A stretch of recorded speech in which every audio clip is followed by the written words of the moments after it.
We were talking actually about West Cork and the fact that you're seeing it for the second time, first time at Skibbereen, but today you West were Cork. out, West Cork, but you were out in the peninsula here, basically, Sheep's Head, and you visited the home of J.G. Farrell, who died here in 1979.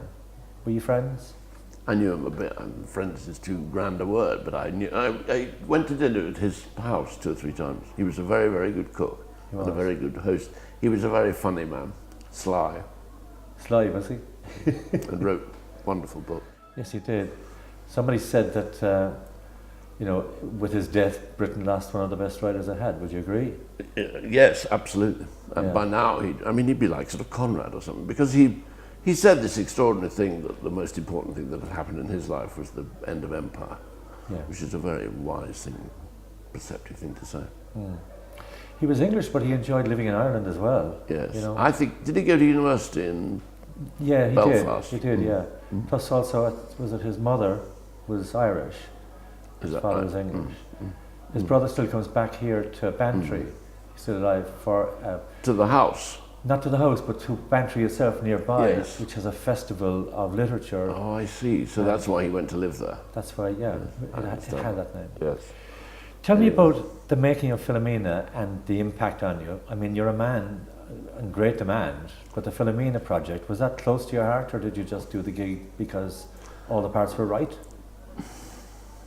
Well, I'm always tempted to say, because it felt good, it was a good script, it was a good project.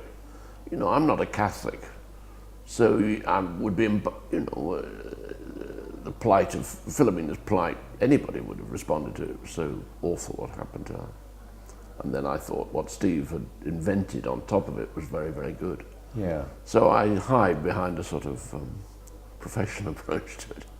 And did you do much with it when it came to the screenplay side of it? Like, for instance, you directing it, did you have to do the twists and turns in it that would normally be expected? We pushed it further, yes. No, I lent on the boys.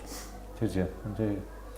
My Beautiful Laundrette was one of the movies that most moved me when I was younger. Oh, no. It seemed to... yes. I mean, the truth is that turned up. I'm rather a passive man, and these scripts just get to me, and something must touch me.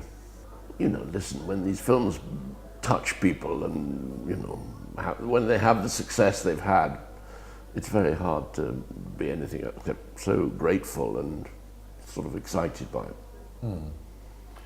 And from your viewpoint, do you look to actors or casting very seriously very seriously, before anything happens? Yes. On this film, Judy and Steve were in place, but I thought I wouldn't know how to make it. I wouldn't know who to find who was better for the parts. Yeah. So, but no, I mean, of course, I thought about it and thought it was a good idea.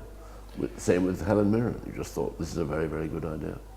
You've had huge success, but with each success, it pushes more and more doors open for you in relation to what you want to do. Do you do what you want to do, or do you do what you think others might want to do? No. I'm like a spoiled child. I do what I want to do. At the same time, it always reaches me. I don't walk around saying, I'd like to make a film of whatever it is. I mean, I read something and think, I'd really like to make that. That's how I grew up. That was what it was like in the BBC back in the 70s. So in that sense, I'm passive, but actually I've always said I'd like to do this, and it's got made. When do you think you can throw your hat at it and say, I've done enough, or is there always a sense that each day brings a challenge? It is very, very interesting. And I tend to make films that are, if I say they're educational, they educate me. So I learn about things from the films I make. I mean, I make films about things I know nothing about. I mean, I remember when I made the films with Roddy Doyle, I didn't know anything about, working class family life in Dublin. It came as a complete shock. But you found your way through it. Well, then people take you through it. You find good guides, really, and it's so moving what you come across. So it felt, I imagine I was very, very receptive, but people would explain things to me, this and that, so you learn. You're visiting just for, a couple of days, and then back. What's next for you? I've made a film, I'm just completing a film about Lance Armstrong, the cyclist. Nice topic that. Hmm? Nice topic that. Yes. Well, of course, it's also about an Irish journalist, Yes. David Walsh. Yeah, that's right. Okay. Well, listen, thank you so much for giving me Pleasure. some of your time. Appreciate it Pleasure. very much. Thank you. Good luck.